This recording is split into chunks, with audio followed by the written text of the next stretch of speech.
This is just a quick video to kind of go through some of the stuff that I've learned throughout my journey with Etihad so far, and hopefully to answer some of the questions that the website or the internet might not be able to answer for you. So I applied like literally about, I think, over a month ago or something, and then I wasn't expecting anything kind of out of it, and then all of a sudden, like a month later or something, I had an email back saying that I've been invited to an open day. Now the open day at this point was the email itself seemed very generic, almost as if they'd sent that to everybody on their database, rather than it being kind of a reaction to the application that I had filled in online. And in the email it advised me to bring in my CV and some other documents as well. So I was a bit confused. So I emailed them back and I was like, is this like a reply to my application that I filled in, or is this like a generic email? And then in response to that, they said that, although the email itself was generic, I still needed to kind of apply online before I went in for an open day. The open day itself consisted of going in, basically handing in your CV, having a 10-minute chat, and then waiting till like 8 p.m. at night time for them to confirm whether you've made it through to the next day or not. So I went from Nottingham to London, and the timing for the open day was, I think it was between 9 a.m. in the morning till 6 p.m. in the evening. Anyway, so booked myself a room, went there, and then around 7:45 I got an email back saying that you've made it through to the next round and we'd like to call you in for an interview or whatnot. Now in this email they had a long list of things that we needed to do before we went in for the actual interview. None of this is mentioned on the previous emails or anywhere on the website. So in case you've made it to that second round, I'll make a list of all those things that they require you to do. Number one being, you need to be wearing a white short-sleeved shirt. You need to wear a plain black trousers, and also you need to have plain black shoes. So basically, essentially, you need to wear smart clothes, but you need to kind of be showing your body. So just to kind of check, like if you have any tattoos or what your actual physique is like. Because believe it or not, in this day and age, the airline and the recruitment system is unfortunately still very kind of old, and they are still predominantly very focused on the way you look, your height, and they kind of want to imagine how you would kind of look in their uniform, because at the end of the day you are kind of representing their company. You're like the brand image. So before you go for an open day, and if the open day turns out to be how mine was, where they'll let you know by 8 p.m. whether you've made it to the actual interview or not, I'd say have those things handy on you: a pair of black shoes, a short sleeve white t-shirt, and a plain black trousers, and then just have those ready on you in case they call you in. They will also require you to have some photographs as well. So 2 photographs, one in smart dressing, full length, and one has to be casual but also full length. When you take the casual one, make sure you're not wearing too much clothing. Again, it's like minimal clothing kind of situation, but casual. And then they will ask for some passport size photocopies. Unfortunately, I didn't have any of this stuff on me, and the best I could do was ask the hotel reception guy if I could use his printer to print stuff out. I mean, although the previous day we had already handed in our CVs, they still required us to bring another copy of the CV. So make sure you have more than one copy of your CV as well. The next step I'm going to be going through is the actual interview process itself. And be aware that this can change as well depending on the situation, time, and how many people they have to interview. So I believe there was around 25 of us that kind of made it to the actual final interview.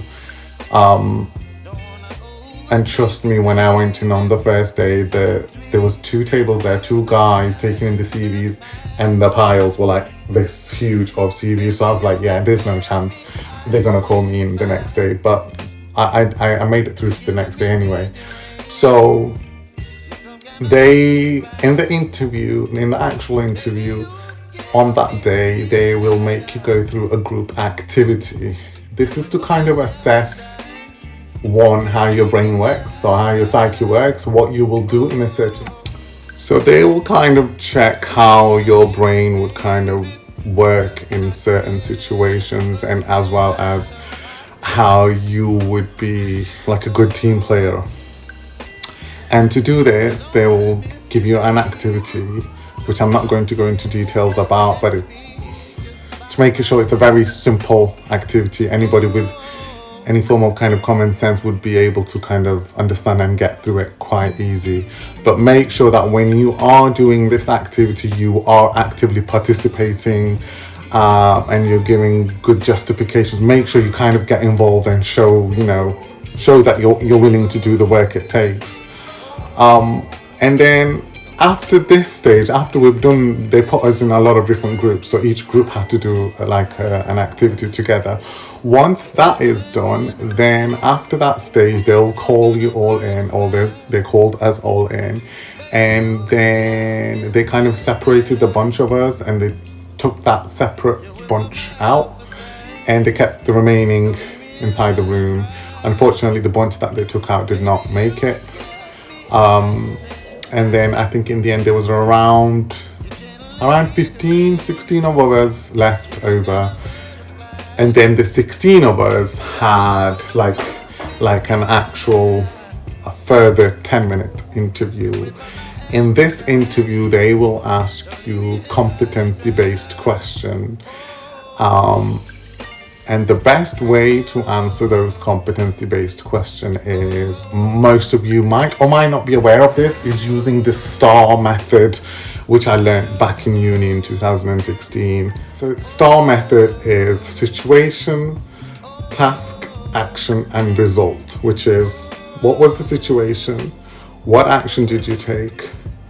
What was the result of that situation as an outcome to that? So if you always follow this STAR method whenever you're answering competency-based questions, you can't go wrong, because each of those points will allow you to cover answering the question completely. So yeah, they'll ask you competency-based questions. I think it took them about 10 minutes. After you've completed the competency-based interview, and which is like 10 minutes long. After you've done that, that will be the end of the day, and you're done for the day. They'd advise you to upload pictures and documents in case you haven't brought any in. They'll also ask you to do an online test, which you will get a link for in your emails. So once the whole thing is done, you'll get a link in your emails advising you to do an online English test. The test itself is, I won't say it was the hardest or the difficult, but it was like the longest part of the whole thing itself. But yeah, once you've done the test, then after that point, it's just a waiting game. And then they normally get back to you within 2 weeks as to whether you've made it through or not. Now with me, some of the questions that I had was, one, and this was something that was brought up in my interview as well, because the cabin crews have a very strict standard of how they need to look. Most cabin crews don't even allow you to have like a beard. They don't allow you to have long hair and stuff like that. So in my interview, I was asked that if I made it through, would I be willing to cut my hair off, and obviously adjust my hairstyle according to their standards. And at the time, I said yes, I would, but I did kind of think about it later on as to, like, do I want it enough to kind of go through that transition? So if you are someone with the facial hair, they're absolutely fine. I think Etihad is the only Gulf airline so far that allow facial hair on men. Any other airlines like Emirates, Qatar, I don't think they've changed that yet. I do think it's about time they kind of changed that. Trust me, getting into a modeling agency is easier than getting into these airlines because of all the checks and everything that they do, and all the criteria you have to meet. And even after meeting all those criteria, you're still not sure whether you're going to get it or not.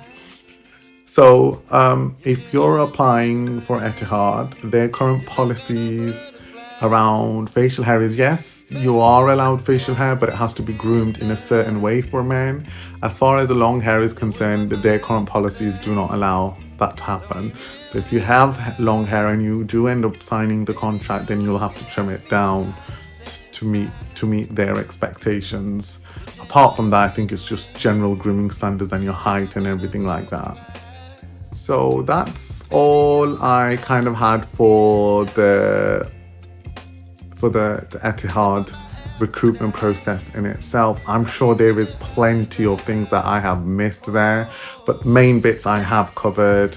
I am going to make a separate video on the actual grooming standards, not just for Etihad, but for other airlines as well, and what their expectations are in terms of your grooming standards. But if you do have any questions or that I have missed out on, or any information that you need that I haven't covered in this video, then I'd be more than happy to answer those questions for you and advise you to the best of my ability. But yeah,